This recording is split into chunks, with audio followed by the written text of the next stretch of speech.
صفات بشریہ ہیں، عوارضات جسم ہونا، ٹھیک ہے، زندگی ہونا، یہ صفات بشریہ ہیں۔ اب عوارضات بشریہ کیا ہوتے ہیں، یعنی بشریت کے عوارض کیا ہوتے ہیں؟ بھوک لگنا، نیند آنا، ٹھیک ہے، نیند آنا، ضرورت ہونا، ٹھیک ہے، مرض ہونا، شفا ہونا، ٹھیک ہے، تھکاوٹ ہونا، یہ سب عوارضات بشریہ ہیں، اور یہ سب عوارضات ہر ایک کے اپنے حساب سے ہوتے ہیں۔ بھوک لگنا ہر کسی کو اپنے حساب سے ہوتا ہے، کسی سے بھوک برداشت ہوتی ہے، کسی سے نہیں ہوتی، ٹھیک ہے، تو عوارضات بشریہ ہیں، ٹھیک ہے۔ چنانچہ ہر انسان میں عوارضات بشریہ ہوتے ہیں، مگر کسی کے ساتھ اور اچھے انسانوں کے اندر صفت کمال بھی ہوتی ہے، ٹھیک ہے، صفت کمال بھی ہوتی ہے، صفت جمال بھی ہوتی ہے، لیکن پھر بھی عوارضات بشریہ اپنی جگہ پر ہوتے ہیں۔ صفت کمال ہے کہ اس کا اللہ پہ بھروسہ بہت زیادہ ہے، صفت جمال ہے کہ وہ بہت خوبصورت ہے، صفت جمال ہے کہ اس کی آواز بہت خوبصورت ہے، صفت جمال یہ ہے کہ اس کا رنگ روپ بہت خوبصورت ہے، صفت کمال یہ ہے کہ اس کو اللہ سے تعلق بہت اچھا ہے، صفت کمال یہ ہے کہ اس کے اندر سخاوت ہے، صفت کمال یہ ہے کہ اس کے اندر تہذیب ہے، صفت کمال یہ ہے کہ اس کے اندر نیکیاں ہیں، صفت کمال یہ ہے کہ وہ دوسروں کا بھلا چاہتا ہے، صفت کمال وغیرہ وغیرہ وغیرہ، مگر اس کے ساتھ عوارضات بشریہ ہیں۔ کسی کو نیند آتی ہے، کسی کو زیادہ نیند آتی ہے، کسی کو ضرورت ہے، پیسے کی ضرورت ہے، بھوک لگتی ہے، پیاس لگتی ہے، یہ سب چیزیں ہیں۔ تو چنانچہ اگر اس کو چوٹ لگے گی تو درد ہوگا،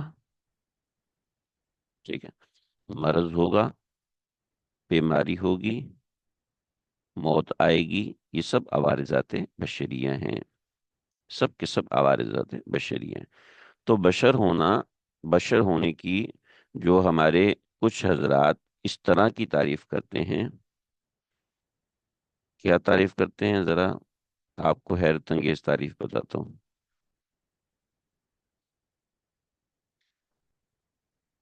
بشر میں شر ہے، بشر میں شر ہے، یعنی بشر میں شر ہوتا ہے۔ یار یہ کیسی تعریف ہے یار، ایسی فضول اور گھٹیا قسم کی تعریفیں لوگ کرتے ہیں بشر کی، کہ بشر میں شر ہے اور نبی میں شر نہیں، اس لیے نبی بشر نہیں۔ What is this naan sense, کیا فضول بات ہے کہ بشر میں شر، ارے بھائی بشر میں شر ہوتا ہے، مگر آپ اسی کو تعریف کا حصہ بنا دیں۔ مثلا انسان کون ہے؟ جس کو بھوک لگتی ہے، کیا یہ سچ ہے؟ غلط ہے۔ انسان کون ہے؟ جس کو پیاس لگتی ہے، غلط بات ہے۔ پیاس تو گدھے کو بھی لگتی ہے، گھوڑے کو بھی لگتی ہے، مرغے کو بھی لگتی ہے، پرندے کو بھی لگتی ہے۔ تو شر کے ساتھ انسان کی تعریف کرنا یہ غلط ہے۔ بشر وہ ہوتا ہے جس میں عوارضات، جس میں صفات کمال بھی ہوتی ہیں اور عوارضات بشریہ بھی ہوتے ہیں، ٹھیک ہے، اور نبی میں یہ سب چیزیں ہوتی ہیں، خوشی بھی ہوتی ہے، غم بھی ہوتا ہے۔ بہت اچھی تعریف کی آپ نے کہ عوارضات بشریہ مطلب خوشی بھی ہو اور غم بھی ہو، اس کے ساتھ صفات کمال ہو۔ اللہ رب العزت کے ساتھ عوارضات بشریہ ہیں؟ نہیں ہے۔ جیسے انسان اپنے موجود ہونے کے لیے جسم کا محتاج ہوتا ہے، جسم کے تو ٹکڑے ٹکڑے ہو گئے مگر انسان زندہ ہے، ہاؤز تو پاسبل نہیں۔ اللہ رب العزت عوارضات بشریت سے پاک ہے، اس کو جسم کی ضرورت نہیں ہے، ٹھیک ہے؟ انسان کو زندہ رہنے کے لیے روح کی ضرورت ہے، اللہ کو روح کی ضرورت نہیں ہے، ٹھیک ہے۔ عوارضات بشریہ، اللہ کی ذات اس سے پاک ہے۔ البتہ پیغمبر عوارضات بشریہ کے ساتھ بھیجے گئے ہیں۔ تو ان نحن الا بشر مثلکم، ٹھیک ہے جی۔ تو عوارضات بشریہ آپ سمجھیں، ہم صرف سبق نہیں پڑھ رہے ہوتے، اس کے ساتھ ہم دسیوں باتیں سیکھ رہے ہوتے ہیں، سمجھ رہے ہوتے ہیں، یقیناً آپ لوگوں کو اس سے فائدہ ہوتا ہوگا۔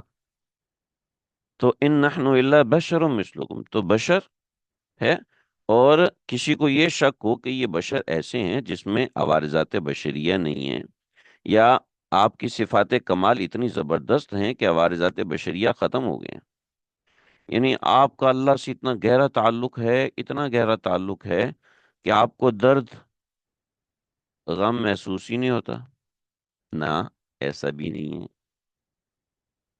اگرچہ کچھ مجذوب ایسے ہوتے ہیں کہ جن کا اللہ سے ایسا گہرا تعلق ہوتا ہے کہ درد و غم سے عاری ہو جاتے ہیں، درد و غم ان سے دور ہو جاتا ہے، مگر غیر مطلوب ہے۔ تھوڑا سا اس بات کو میں سمجھانا چاہتا ہوں، یہ اہم بات ہے۔ سیدنا عمر ابن خطاب سیدنا عمر ابن خطاب آئے ہیں مکہ مکرمہ میں، حرم شریف کے اندر، اور حرم میں آ کر اعلان کیا کہ عمر کل فلاں جگہ پر ہجرت کر رہا ہے، جس نے اپنی بیوی کو یتیم بیوہ کروانا ہے، بچوں کو یتیم کروانا ہے، آئے اور عمر کو روک لے، ٹھیک ہے، آئے اور عمر کو روک لے۔ اب یہ اتنا بہترین سسٹم تھا کہ ایک طرف اہل کفر کو دھمکی تھی، اور دوسری طرف کمزور مسلمانوں کو ایک اعلان دینا تھا کہ میں اس وقت جاؤں گا۔ چنانچہ کچھ تقریباً 20 کے قریب مسلمان پہنچ گئے جنہوں نے حضرت عمر کے ساتھ ہجرت کی، ٹھیک ہے، یعنی ایسے لوگ تھے۔ حضرت عمر خود اللہ کے نبی کو لے جاتے نا، اللہ کے نبی چھپ کے نکلے ہیں رات کے وقت، ابو بکر کے گھر گئے، پھر وہاں سے جبل سور میں 3 دن پناہ لی، 3 دن پناہ لی، حضرت عمر کے ساتھ ہی نکل جاتے۔ حضرت عمر کا طریقہ امت کے لیے راہ راست نہیں تھا، پیغمبر کے ہوتے ہوئے۔ جب پیغمبر چلے گئے تو پھر حضرت عمر کا طریقہ راجح قرار دیا گیا۔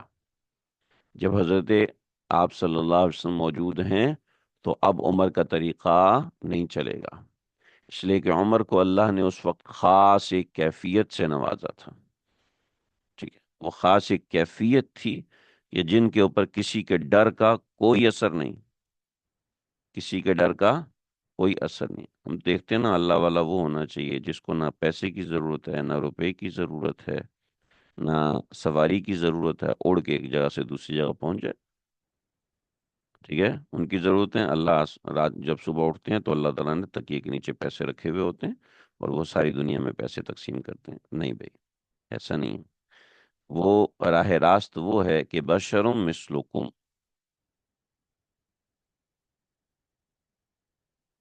بشرم مثلکم، مثلکم کا مطلب عوارضات بشریہ میں، عوارضات بشریہ، تو بشر میں 2 چیزیں ہوئیں، صفات کمال اور عوارضات بشریہ، ٹھیک ہے جی، صفات کمال اور عوارضات بشریہ، ذرا سمجھیے گا۔ لیکن صفات کمال کا کیا پروسیجر ہے؟ وَلَكِنَّ اللَّهَ يَمُنُّ عَلَى مَن يَشَاءُ مِنْ عِبَادِهِ، لیکن اللہ رب العزت اپنے بندوں میں سے جس پر چاہتے ہیں احسان فرماتے ہیں۔ وَلَكِنَّ اللَّهَ يَمُنُّ عَلَى مَن يَشَاءُ مِنْ عِبَادِهِ، اللہ اپنے بندوں میں سے جس پر چاہتے ہیں احسان فرماتے ہیں، یعنی یمن کا صفات کمال عطا فرماتے ہیں، جس بندے کو چاہتے ہیں صفات کمال عطا فرماتے ہیں۔ صفات کمال بھی 2 طرح کی ہوتی ہیں، کہ صفات کمال ضروریات انسانی اور صفات کمال ہدایت، ٹھیک ہے۔ تو یہاں پر دونوں چیزیں مراد ہیں۔ اللہ جس کو چاہتے ہیں ڈاکٹری کی سمجھ عطا فرماتے ہیں، جس کو چاہتے ہیں کنسٹرکشن کی سمجھ عطا فرماتے ہیں، جس کو چاہتے ہیں جی یمن احسان سے مراد یہ صفات کمال کا عطا فرمانا. یمن علی من یشاء من عبادی، صفات کمال اللہ رب العزت عطا فرماتے ہیں. ٹھیک ہے جی، بات سمجھ میں آ گئی؟ بات واضح ہے؟ آگے چلیے. یہ ہے، یہ جو روایت ہے، اس روایت کو دیکھیے. اچھی روایت ہے، مزے کی روایت ہے. طبری نے حضرت ابن عمر سے روایت بیان کی ہے. حضرت ابن عمر نے فرمایا کہ میں نے حضرت ابو ذر سے کہا کہ اے چچا مجھے وصیت کرو. تو آپ نے فرمایا کہ میں نے رسول اللہ صلی اللہ علیہ وسلم سے اسی طرح پوچھا تھا جس طرح آپ نے پوچھا ہے. تو آپ نے فرمایا، اہم بات ہے، توجہ فرمائیں، کوئی دن رات اور گھڑی نہیں جس میں اللہ صدقہ نہ فرماتا ہو. کوئی دن رات اور گھڑی نہیں جس میں اللہ صدقہ نہ فرماتا ہو، جس کے ذریعے وہ اپنے بندوں سے جس پر چاہتا ہے احسان فرماتا ہے. اور اللہ تعالیٰ نے اپنے ذکر کے الہام کرنے کا کی طرح کا احسان اپنے بندوں پر نہیں فرمایا. ٹھیک ہے، یعنی اللہ اپنے بندوں پر احسان فرماتا ہے. اب یمنو کا مطلب ہے احسان کرنا، اور وہ احسان کیا ہے؟ اس احسان کو آپ کچھ بھی مراد لے لیں، اس کو آپ رزق سے مراد لیں، صفات کمال مراد لیں، عوارضات بشریہ میں کمال. یمنو علی من یشاء، احسان فرماتا ہے. ٹھیک ہے، اب احسان میں اصل صفات کمال آ جاتی ہیں. صفات کمال میں سب سے اونچا درجہ وہی ہے، پیغمبری ہے. ٹھیک ہے، تو اعلیٰ میں یشاء من عبادہ، اپنے بندوں میں جس پر بھی چاہتا ہے احسان فرماتا ہے. یہ بات سمجھ میں آ گئی جی؟ آیت واضح ہو گئی؟ اللہ، عام آپ ترجمہ پڑھیں گے تو اس طرح سمجھ بھی نہیں آتا.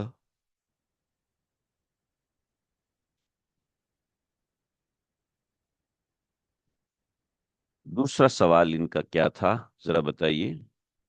دوسرا سوال اہل کفر کا تھا کہ ہمارے اوپر کوئی معجزہ کیوں نہیں اترتا. یہی سوال تھا نا؟ آگے بتایا کہ ہم مختار کل نہیں ہیں.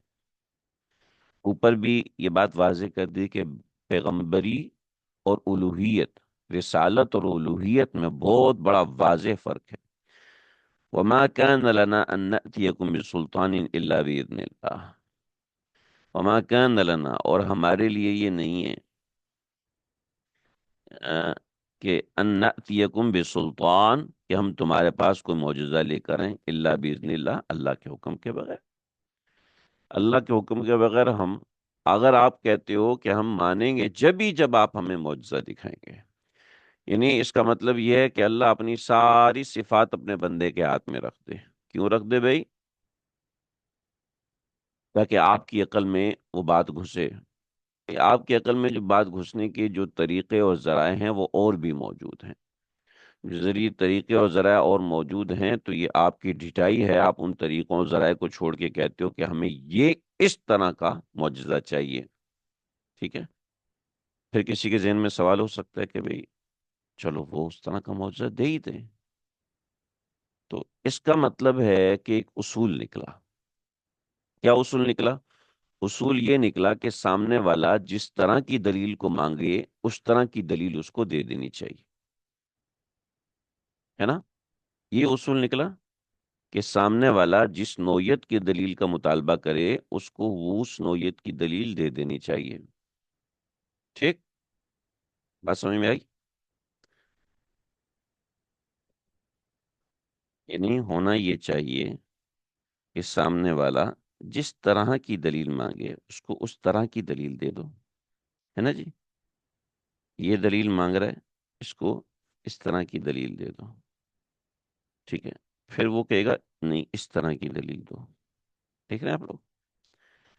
اس کو یہ والی دلیل دے دی، پھر وہ کہے گا کہ اس طرح کی دلیل دے دو. پھر دے دی، پھر وہ کہے گا اس طرح کی دلیل دو. پھر وہ کہے گا اس طرح کی دلیل دو. پھر وہ کہے گا اس طرح کی دلیل دو. کیوں جی؟ یہ تو انفینائٹ ریگریس ہے، اور یہ انفینائٹ ریگریس جو ہوتا ہے یہ تو ایک امر محال ہے، ٹھیک ہے، ایک یعنی سمجھ لو یہ ایک فضول قسم کی بات ہے، ٹھیک ہے۔ تو مسئلہ یہ ہے کہ جو دلائل دے دیے ان کو چیک کرو، ان کو بریک کرو، ان کو ڈیبنک کرو، ٹھیک ہے۔ ان کو اگر آپ ایک دلیل دو، کہے گا نہیں نہیں یہ تو اپنی جگہ پہ صحیح ہے، ایک اور دو، پھر کہے گا ایک اور دو، پھر یہ کہے گا ایک اور دو، پھر یہ کہے گا ایک اور دو، پھر کہے گا ایک اور دو، تو یوں تو چلتا ہی چلا جائے گا، یعنی یہ ایک ایسی چیز بن جائے گی جو کہ ناممکن ہے۔ اچھا، یہ میں بھی سمجھتا تھا کہ بس یہ کہنے کی بات ہے، ہوئے ہوئے، میں بھی یہ سمجھتا تھا یہ کہنے کی بات ہے، لیکن مجھے جو سمجھ میں آیا کہ جس سے ایک ملحد ہیں ان کی مجھ سے بات ہوتی رہی ہے، ایک ہفتے بعد میں نے کہا بھی ہاں بھی آپ نے کیا سوچا؟ انہوں نے کہا نہیں میرا ایک اور سوال ہے، سوال کر لیا، اس کے اندر ان کو سمجھایا، کافی تفصیل سے سمجھایا، کہنے لگے مجھے تسلی ہوگی، میں اسلام قبول کرنے کے بارے میں سوچوں گا۔ سوچنے بیٹھ گئے، ایک دو ہفتے بعد پھر وہی مسئلہ، پھر ایک دو ہفتے بعد پھر وہی مسئلہ، پھر ایک دو ہفتے بعد پھر وہی مسئلہ، نہیں اس بات کا جواب دے دیں، وہ جو پہلے سمجھایا اس کا کیا، اس کو چھوڑیں، بس ابھی اس بات کا جواب دیں، جی اس کو چھوڑیں اب اس بات کا جواب دیں، اس کو چھوڑیں اب اس کا جواب دیں، اس کو چھوڑیں، تو یوں قصہ چلتا رہے چلتا رہے، چلتا جا رہا ہے، کئی ماہ ہو گئے، کئی مہینے ہو گئے، کیوں؟ یہ چیز ختم نہیں ہوتی، کیونکہ میری مرضی کی دلیل مجھے چاہیے، ٹھیک ہے، میری مرضی کی دلیل مجھے چاہیے کہ ارین اللہ جہرا، یہاں تک پہنچ گئی کہ آپ ہمیں اللہ دکھائیں، تو اللہ رب العزت نے ان پر موت مسلط کر دی، ایسے نہیں کہ اللہ دکھا نہیں سکتا، مسئلہ یہ ہے، مسئلہ یہ ہے کہ وہ کہیں گے نہیں اب اس بات کی دلیل دو کہ یہ واقعی اللہ تھا، یہ کوئی اور تھا، ٹھیک ہے، اگر وہ دے دی جائے گی تو پھر کہیں گے یہ کیسے پتہ چلے گا کہ یہ دلیل سچ ہے؟ تو یہ ایک ایسی چیز ہے جو انفینائٹ ریگریس ہے، جو کہ ایک فضول قسم کی بات ہے، تو یہ جو درست نہیں ہے، یعنی اس طرح کے سوالات جو ہے وہ کبھی ختم نہیں ہوں گے۔ تو اب اب کسی کے ذہن میں اگر یہ بات آئے، جی ایک لامحدود سلسلہ شروع ہو جائے گا، انفینائٹ کی طرف چلا جائے گا، اور انفینائٹ ریگریس جو ہے وہ امپاسبل ہے، یہ درست نہیں ہے، ٹھیک ہے۔ تو وما کان لنا ان نأتیکم بسلطان الا باذن اللہ، بھی سیدھی سی بات ہے کہ ہم اگر کوئی دلیل دے سکتے ہیں تو وہ کوئی معجزہ دکھا سکتے ہیں تو وہ اللہ کے حکم کے قبیل ہوگا، اللہ کے حکم کے بغیر ہم معجزہ نہیں دکھا سکتے۔ تم ہم سے کہتے ہو کہ تم معجزہ دکھاؤ، تو واضح بات سمجھ لو کہ الوہیت اور رسالت یہ دونوں الگ چیزیں ہیں، ہم تو رسالت کے صرف دلائل دینے والے ہیں، ہم رسالت کے دلائل دینے والے ہیں، اور جب کبھی معجزہ آتا ہے تو وعلی اللہ فلیتوکل المؤمنون، اور اللہ ہی پر مومنین کو، وعلی اللہ، اور اللہ ہی پر فلیتوکل المؤمنون، چاہیے کہ مومن اللہ پر بھروسہ کریں، فلیتوکل المتوکلون، کہ توکل کرنے والے اللہ ہی پر توکل کریں، ہم کو چاہیے کہ ہم اللہ ہی پر توکل کریں، وعلی اللہ فلیتوکل المؤمنون،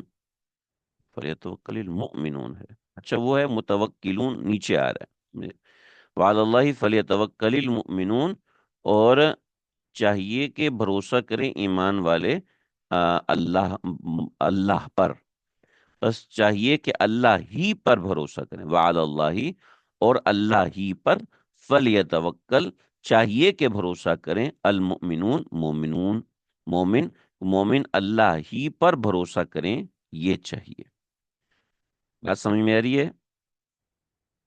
بھروسہ، توکل،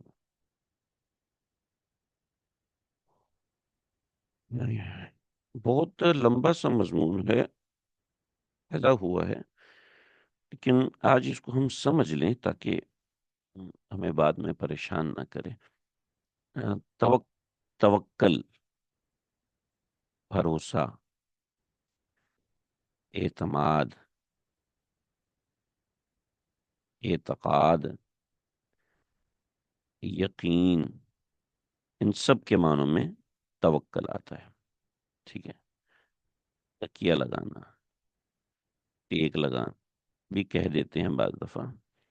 اللہ پر توکل کریں، اللہ پر بھروسہ کریں، توکل علی اللہ۔ کچھ لوگ ایسے ہوتے ہیں کہ ان کو جینیٹیکلی بائی ڈیفالٹ یہ چیز ملی ہوتی ہے،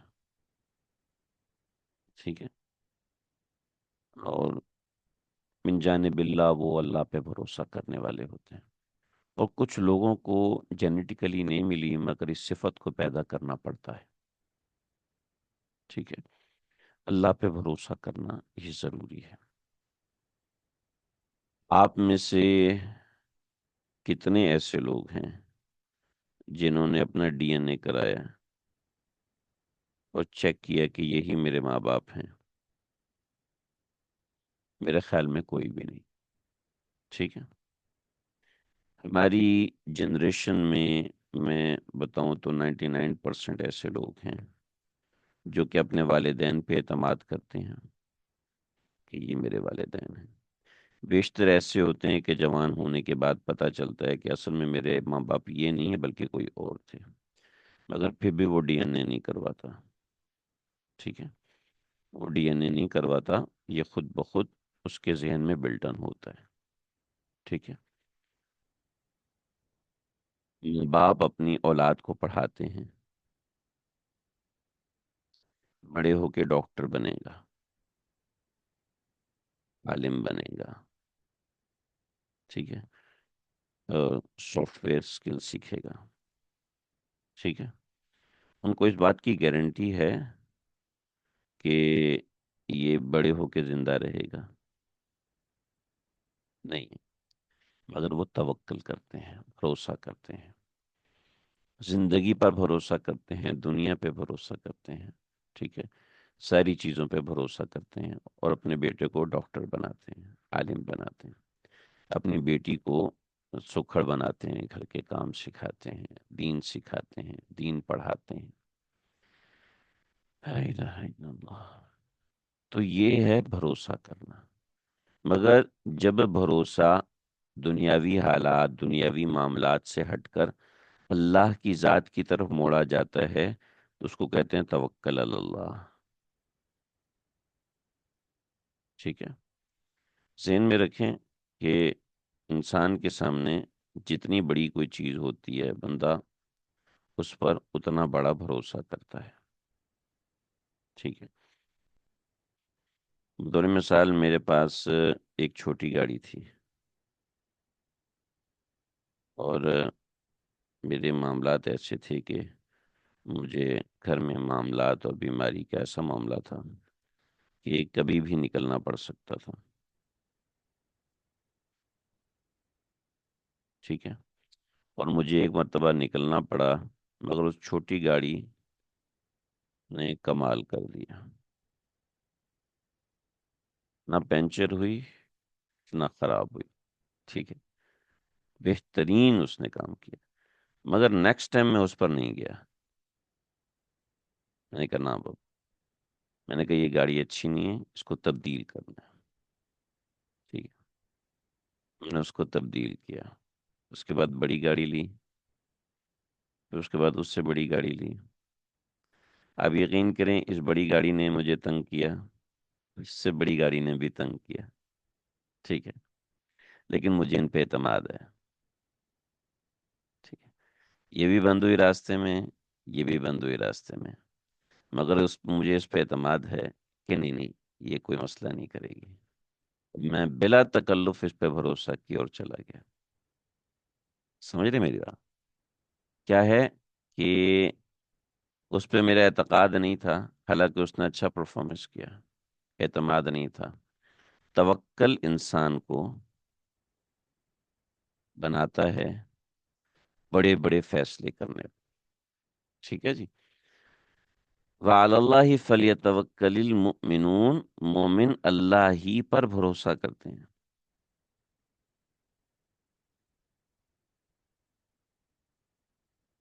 مومن اللہ ہی پر بھروسہ کرتا ہے کہ اللہ پر بھروسہ کرنا اس کی زندگی کا بہت بڑا کام ہے. کہ اللہ پر بھروسہ ہونا یہ انتہائی ضروری ترین امر ہے. ہر معاملے میں اللہ پہ بھروسہ کرے. ٹھیک ہے. گاڑی پر بھروسہ ہے مگر اصل تعلق اللہ سے ہو. جہاز پر بھروسہ ہے مگر اصل رجوع اللہ سے ہو. بیٹے پر بھروسہ ہے مگر اصل رجوع اللہ سے ہو. اس سے کیا ہوتا ہے؟ کل کو جب آپ کے اوپر مشکل پیش آتی ہے، جب کوئی ناگہانی آپ کے اوپر پیش آتی ہے، تو اس وقت آپ اپنے آپ کو ٹوٹتا ہوا محسوس نہیں کریں گے. ٹھیک ہے جی. بہت ساری باتیں ہیں، توکل کے حوالے سے میرے بیانات بھی ہیں، آپ ان کو سن لیجئے گا. لیکن موٹی بات یہ ہے کہ یہ جو میں ان چیزوں پہ بھروسہ کر رہا ہوں، یہ بھروسہ فروعی ہے. اصل بھروسہ اللہ کی ذات پر کریں. ٹھیک ہے. درمیان میں ایک سوال آیا تھا کہ اللہ پہ بھروسہ کیسے بڑھے گا. یہ بہت اچھا سوال ہے. اللہ پہ بھروسہ بھروسہ کرنے سے پیدا ہوگا. ٹھیک ہے. جب آپ اللہ پہ بھروسہ کرتے جائیں گے، بھروسہ بڑھتا چلا جائے گا. آپ اللہ پہ بھروسہ کم کریں گے تو بھروسہ کم ہوتا چلا جائے گا. تو بھروسہ اللہ کی ذات پر رکھیں. اور آپ اللہ پہ جب بھروسہ رکھیں گے نا، تو اللہ آپ کی مدد کریں گے. اللہ آپ کی مدد کریں گے اور ضرور بھی ضرور کریں گے. آپ بھروسہ اللہ کی ذات پہ رکھیں. اللہ رب العزت نے آپ کو جب انسان بنایا ہے تو اس حساب سے بنایا ہے کہ آپ اللہ پہ بھروسہ کریں. اور کیا چیز ہے؟ لو کان لبن آدم، اگر ابن آدم کے لیے مجھ پر یقین جم جائے. ابن ابی دنیا میں ایک صحابی کا قول ہے. تو مشا علی الماء، تو وہ پانی پر بھی چلنا شروع ہو جائے گا. وہ پانی پر بھی چلنا شروع ہو جائے گا جب بندہ اللہ پر بھروسہ کرے گا. ٹھیک ہے. کوئی اگزامپل دے کے سمجھائیں کہ اللہ پہ بھروسہ کس طرح کا ہوتا ہے. اس اگزامپل میں دوں گا تو بڑا ہمارا سبق لمبا چلا جائے گا. میں انشاءاللہ گروپ میں کوئی چیز بھیجوں گا، اس میں آپ دیکھ لیجئے گا. دیکھیں، جہاز پہ ہم بیٹھتے ہیں، اور جہاز پہ ہم بیٹھتے ہوئے پائلٹ پہ اعتماد کرتے ہیں، ایئر لائن پہ اعتماد کرتے ہیں، اور کمپنی پہ اعتماد کرتے ہیں. تو وہ سب اعتماد ہمارے دلوں میں ہوتے ہیں. مگر اللہ چاہ رہے ہیں کہ اس سب سے بڑھ کے ہم اللہ پہ اعتماد کریں. اس سب سے بڑھ کے اللہ پہ اعتماد کریں.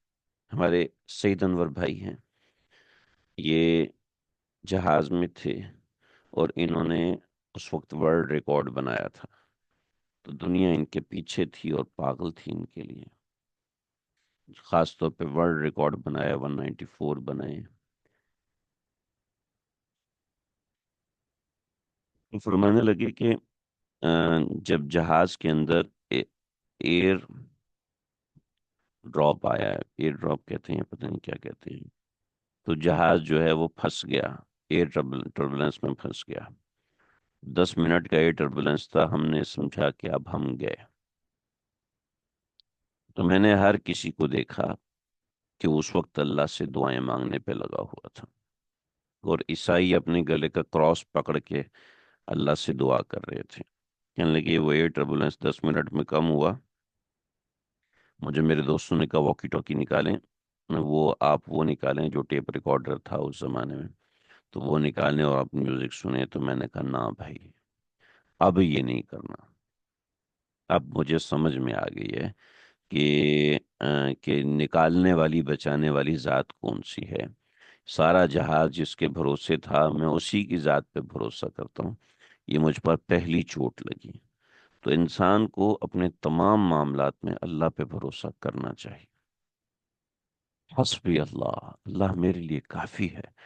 اور یہ کہے تو اس ہزار نیتوں سے کہے کہ اللہ واقعی میرے لیے کافی ہے. کاش ایسا میرا یقین ہوتا تو میں آپ لوگوں کو شاید کوئی منتقل کر سکتا، بس اللہ میرے دل میں، ہم سب کے دل میں اتار دے۔ تو بڑی ضرورت ہے اس بات کی کہ ہم لوگ اللہ پہ بھروسہ کریں۔ آزمائش سے گزرنا پڑتا ہے، آزمائش سے گزرنے کے بعد سمجھ میں آتا ہے۔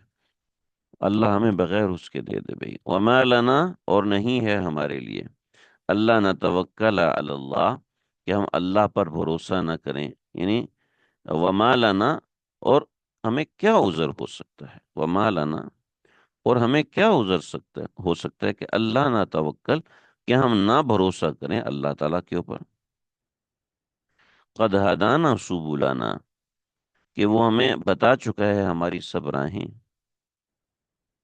وَلَنَصْبِرَنَّ عَلَى مَا آذَيْتُمُونَا، وَلَنَصْبِرَنَّ، اور ہم ضرور صبر کریں گے، اور البتہ ہم ضرور صبر کریں گے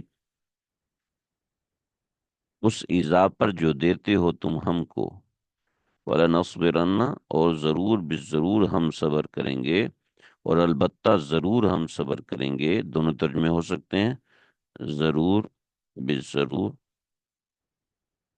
یا لازماً ضرور ہم صبر کریں گے، یا البتہ ایک پرانا ورڈ ہے، پرانی اردو ترجمہ میں یہ ملتا ہے، البتہ ضرور ہم صبر کریں گے۔ خدا ہدانا سبولنا، کیا سوال کیا آپ؟ جی، کیا سبولنا سلامتی کی راہوں کو کہتے ہیں؟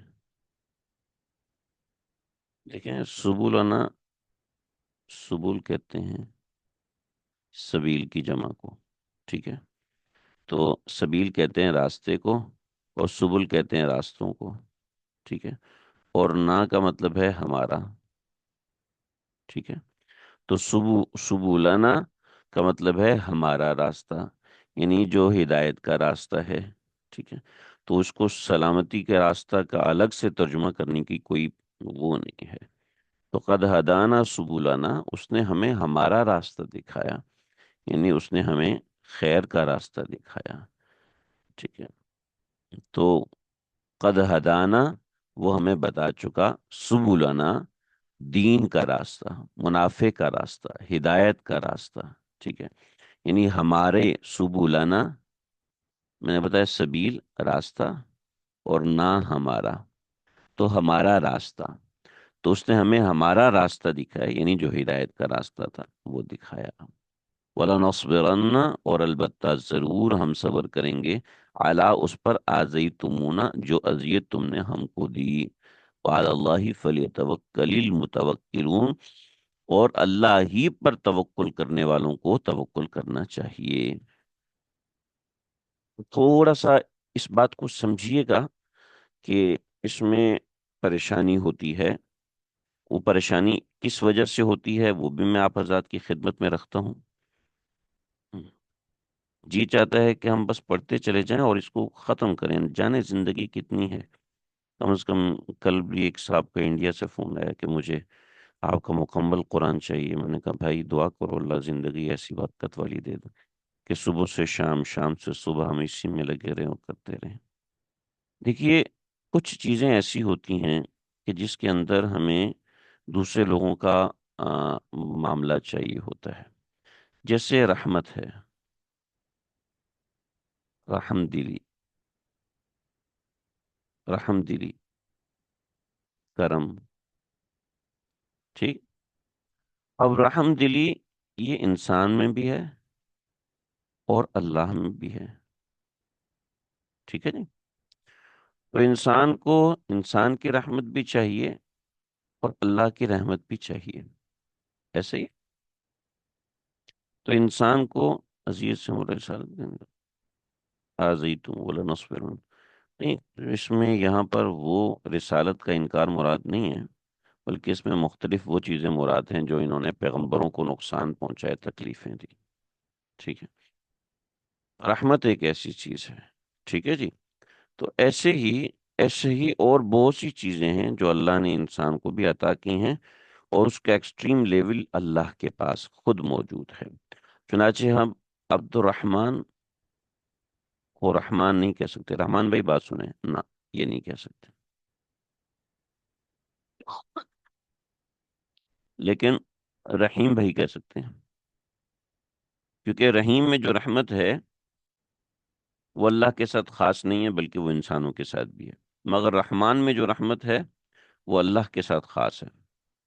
اب وہ کیا ہے میں اس کی تفصیل میں نہیں جاتا۔ ایسے ہی توکل، توکل کے دو حصے ہیں، ایک ہے توکل اعتقادی اور ایک ہے توکل ظاہری۔ توکل اعتقادی ہے، اس کا تعلق خالص اللہ کی ذات سے ہوگا، اور ظاہری تعلق انسانوں کے ساتھ ہوگا، جس کے لیے انسان نے کوشش کرنی ہے، محنت کرنی ہے اور آگے بڑھنا ہے۔ تو وعلی اللہ فلی، تو اللہ ہی پر توکل کرنے والوں کو توکل کرنا چاہیے، تو اس کا مطلب ہے کہ وہ توکل جو کہ توکل اعتقادی ہے، یعنی کرنے والی ذات اللہ کی ہے، ہم نے کوشش کرنی ہے بھائی، ہم نے صرف کوشش کرنی۔ فار ایگزامپل، یہ میرے بیٹے کی آنکھ یہاں سے کٹی، یہاں سے آنکھ پھٹ گئی اور نیچے تک آ گئی، ادھر تک، یہاں سے بھی آنکھ کٹ گئی اور یہاں سے بھی کچھ حصہ کٹا اس کا، درمیان میں جو کارنیا تھا اس کے اوپر بھی ڈیمیج آیا ہلکا سا، ٹھیک ہے۔ ایک ڈاکٹر، دوسرے ڈاکٹر، تیسرے ڈاکٹر، تیسرے یا چوتھا ڈاکٹر اس نے لیا، ان کا 32 ایئرز ایکسپیرئنس، ڈاکٹر رفیع، انہوں نے آتے ہی جو مجھ سے کہا کہ بھائی میں کوشش کروں گا مگر کرنے والی ذات اللہ کی ہے۔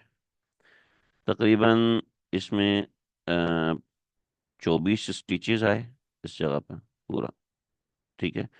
جو کارنیا ڈیمیج تھا اس کا آپریشن ہوا اور پھر ہوا، ٹھیک ہے۔ اب اس میں کچھ ساتھی ایسے تھے جنہوں نے اس میں فائنینشیل مدد کی، کچھ ساتھی ایسے تھے جو موجود رہے، انہوں نے بہت سے ساتھیوں نے دعائیں کی، ٹھیک ہے۔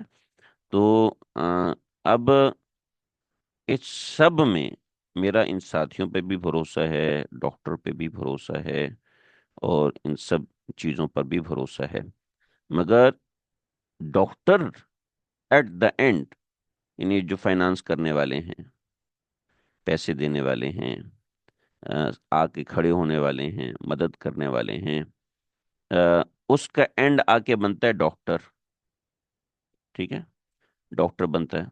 ڈاکٹر کیا کہہ رہا ہے؟ ڈاکٹر کہہ رہا ہے بھائی اللہ کریں گے، میں کوشش کرتا ہوں، ٹھیک ہے۔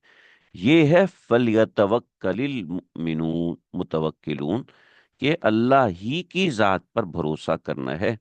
دوسرے چیزوں کے معاملات میں ہم تھوڑا بہت کسی کے اوپر بھروسہ کرتے ہیں کہ فلاں فلاں، اس کے شکر گزار بھی ہوتے ہیں دل سے، آج تک شکر گزاری ہے ایسے ساتھیوں نے جو اس وقت ساتھ دیا۔ تو ہم نے کہ بھائی اللہ کریں گے، ہم کچھ نہیں کر سکتے۔ ہو گیا، ہونے کے بعد میں نے کہا ڈاکٹر صاحب یہ تو ہو گیا، کیا یہی معاملہ ہوتا ہے؟ انہوں نے کہا نہیں بابا، اس میں اس میں دسیوں چیزیں ہوتی ہیں۔ بطور مثال اس میں یہ ہوتا ہے کہ انفیکشن ہو جاتا ہے، اور انفیکشن کے بعد اس میں شدید بخار ہوتا ہے، کم از کم 7 دن کا یا 8 دن کا، اور وہ 102 بخار ہوتا ہے، اور وہ بخار ٹوٹتا نہیں ہے، بخار یعنی ختم نہیں ہوتا، یہ چلتا ہے 102 103 102 103، اور جس سے دماغ میں جھٹکے لگ سکتے ہیں، اور اس میں مختلف قسم کی چیزیں ہو سکتی ہیں، اور کوئی عضو ڈیمیج ہو سکتا ہے، ٹھیک ہے۔ اور یہ ہمارے پاس کیسز ہوئے ہیں 1 to 2%۔ دعا کرو کہ ایسا نہ ہو، ہماری اس کے پاس کوئی کیوری نہیں ہے، کوئی دوائی نہیں۔ 10 سال کے بعد دوائی آ جائے گی، 20 سال کے بعد دوائی آ جائے گی، مگر اس وقت ایک نیا مسئلہ ہوگا، ایک نئی چیز ہوگی، ایک نیا، وعلی اللہ، آخر کار اللہ کے سامنے انسان محتاج ہوتا ہے۔ تو میں یہ سمجھتا ہوں کہ یہ توکل ہمیں سمجھ میں آ جائے، توکل ہمارے دماغ و دل میں بیٹھ جائے، تو کیا ہی بات ہے کہ یہ کتنا ایک میجر چیز ہے۔